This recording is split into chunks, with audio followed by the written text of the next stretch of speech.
Hello, this is Mr. Mobijohn. This plant is called the Titonia. It is a Mexican sunflower. The leaves are simple leaves, and if you look at the stem, they are alternate. The leaves are alternate. One leaf and then another leaf along the stem. Okay? So again, this is the Mexican sunflower, also called the Titonia. Tithonia, I believe. Okay?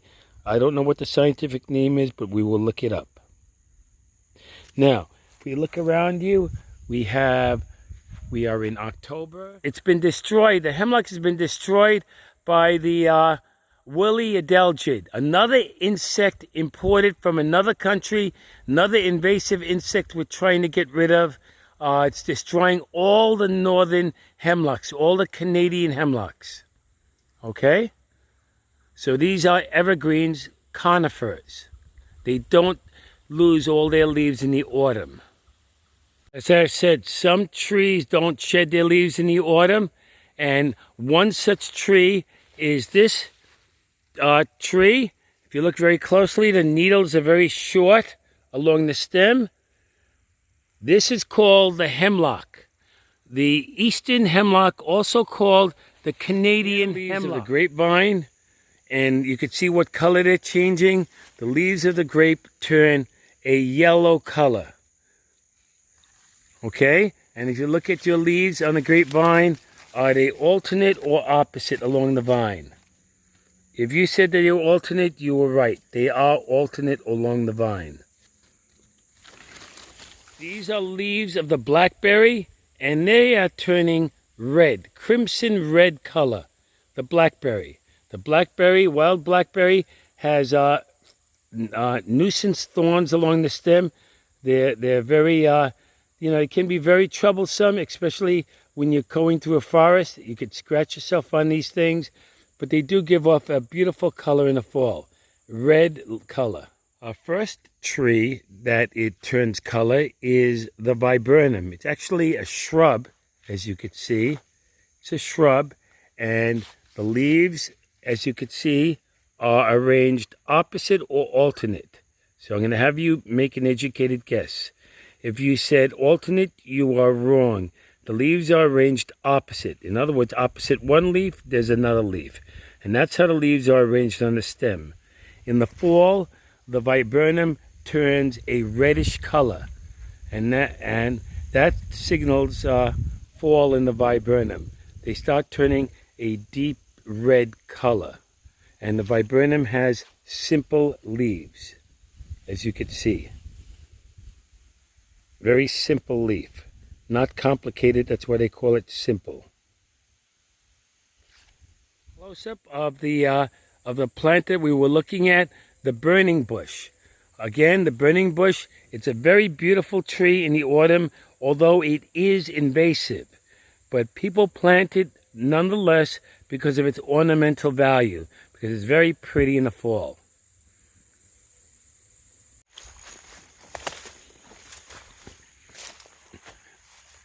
So, this is yet another tree, and it looks like, if you had to identify what tree it is, first of all, it turns a brilliant red in the autumn, and it's got simple leaves, and the leaves are arranged oppositely along the stem. Okay, as you can see, this is the red maple, and they call it the red maple because it turns a fiery red in the autumn.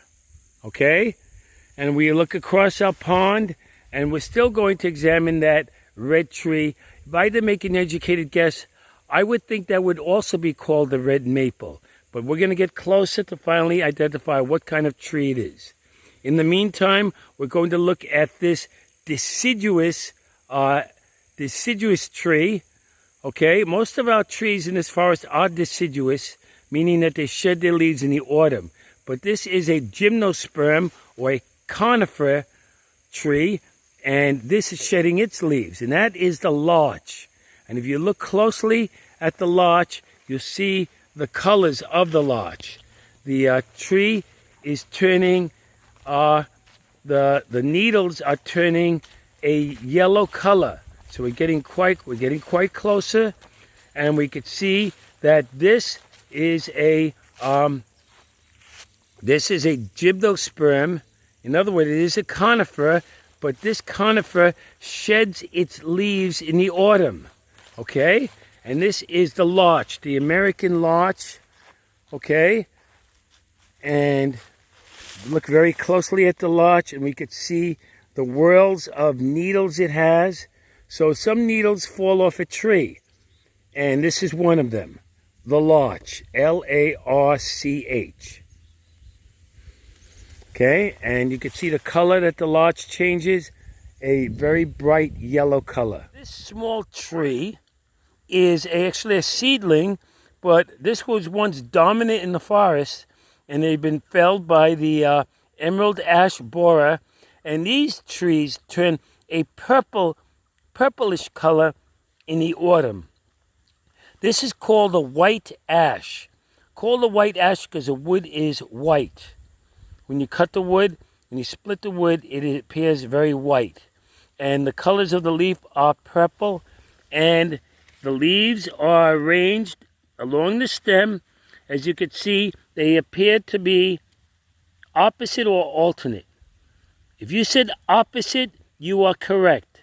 Along the stem, the leaves are opposite, and the leaves it's the compound leaf. That is the compound leaf.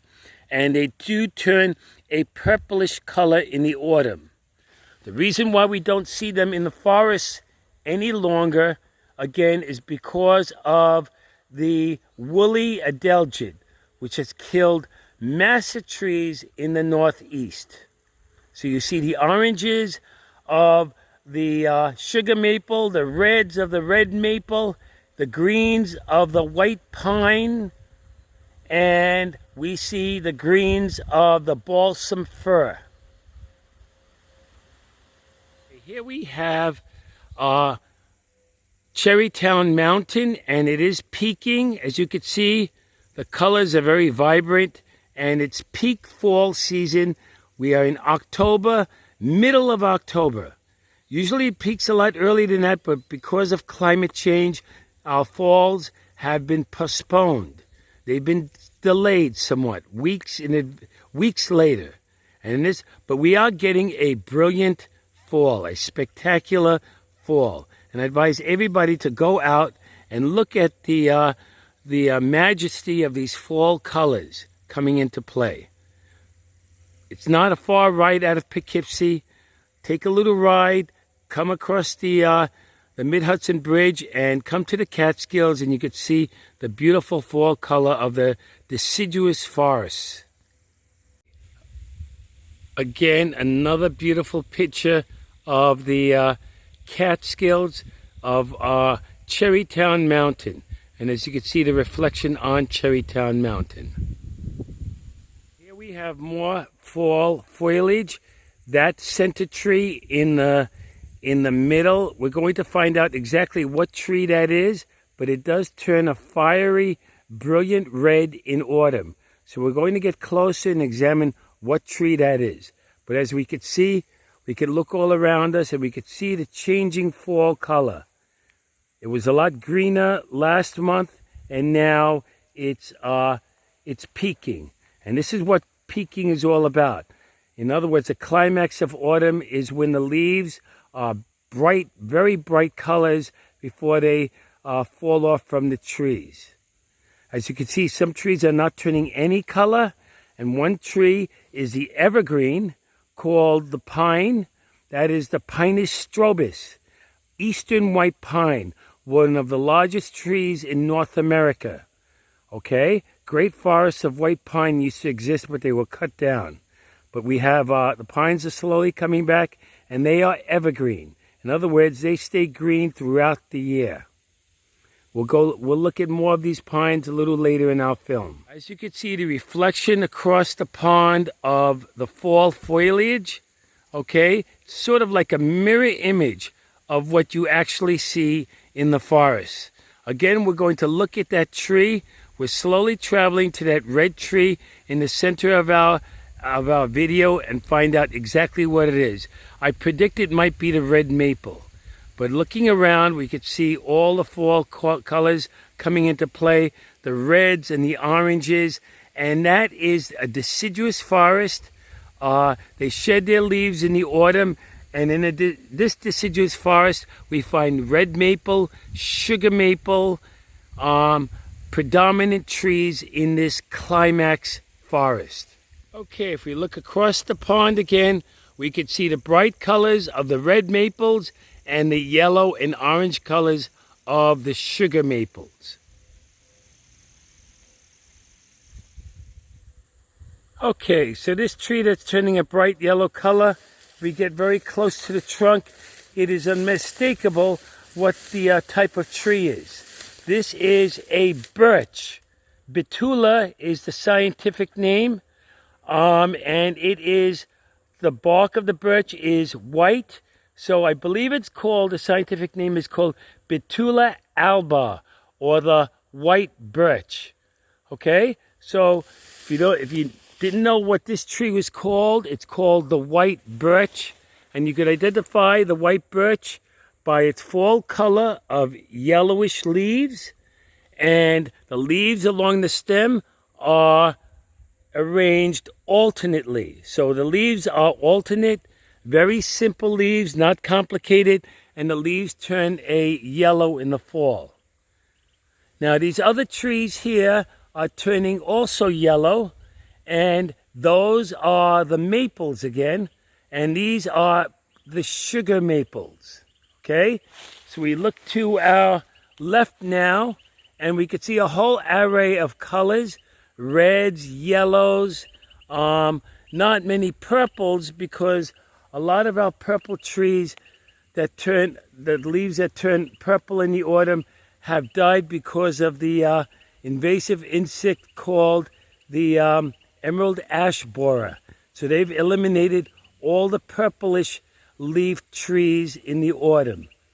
Okay, they may come back, but you won't see them for at least the next 10 or 20 years because they're not large anymore. A lot of them been eliminated by this emerald ash borer, an import from China. You see this tree here with its orange color, and we want to predict what it is. Actually, that is the red maple. So the red maple also turns orange as well as red in the fall. And here we have another type of red maple, and this is turning orange, okay? Also in the fall, it's got that orange color, and it is unmistakably the red maple. And to our right, we have yet another red maple. And surrounding the maple is these orange trees, and those are the sugar maples. And we have this tree, which is turning, its leaves are turning yellow in the autumn.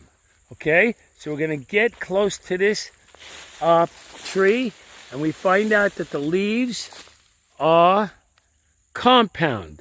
So this is a compound leaf. The whole thing will fall off. Okay, you see how the whole thing falls off in a compound leaf? The whole leaf falls off. And that includes part of what you may think is a stem, but it is the petiole. This part is called a petiole that holds the leaf upwards. And it is turning yellow. This is the walnut, the black walnut. It's called the black walnut because the husks turn black in the autumn. And I'll show you that later on when we find a nut. Okay? And the leaves are arranged.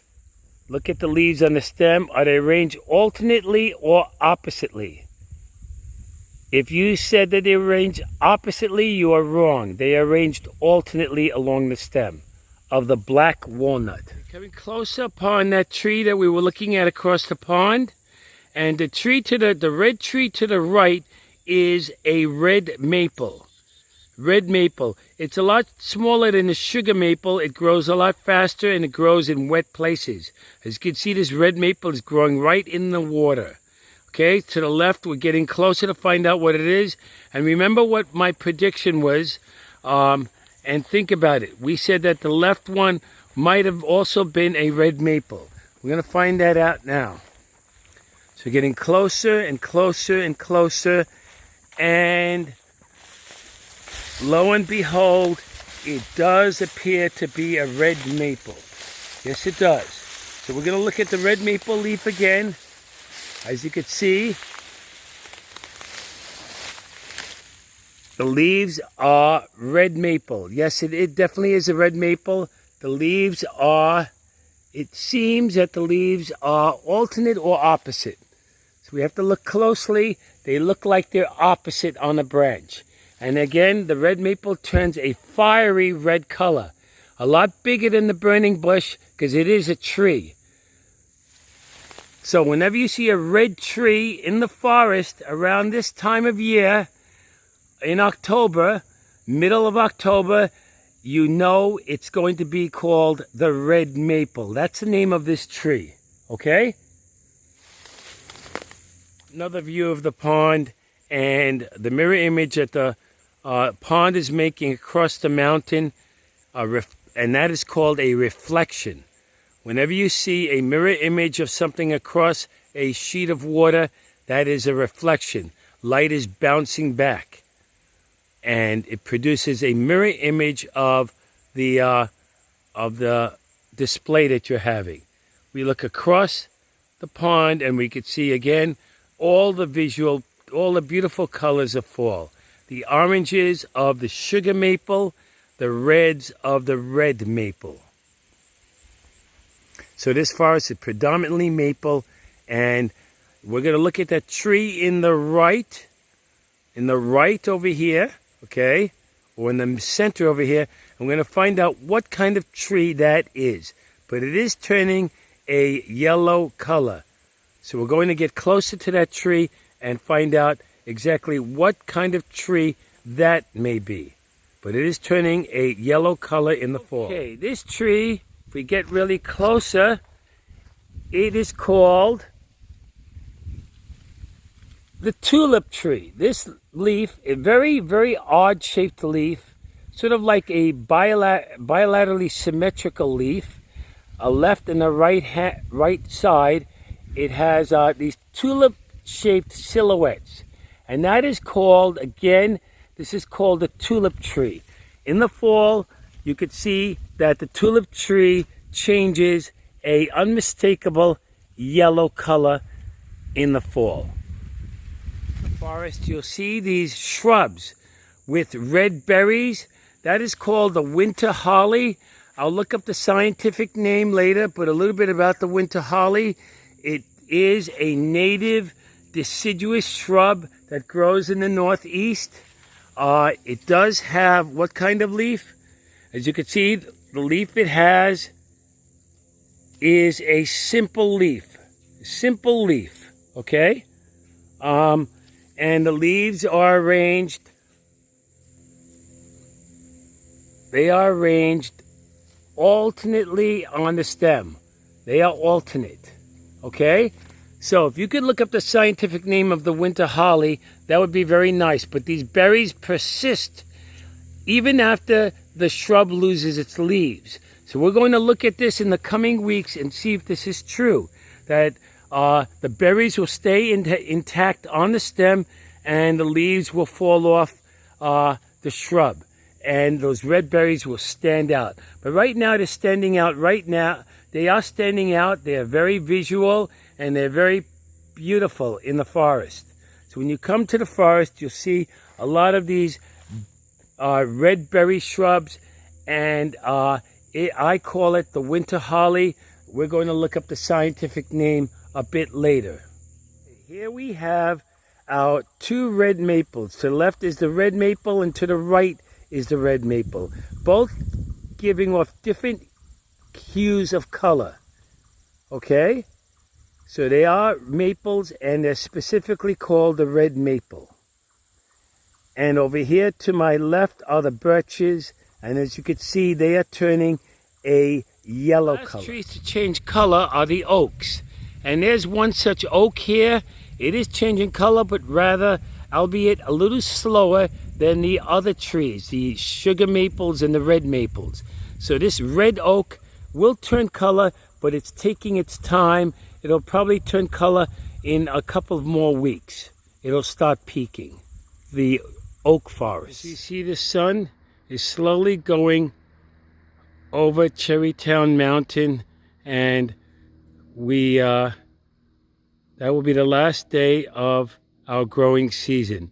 We seldom get a sunset on Cherrytown at my house because Cherrytown Mountain blocks the sun from the west. So the sun is going in the westerly direction, and Cherrytown Mountain blocks the sun from the west, and therefore we don't get sunsets. We seldom get spectacular sunsets. I mean, we do get sunsets, but they're often blocked by Cherrytown Mountain.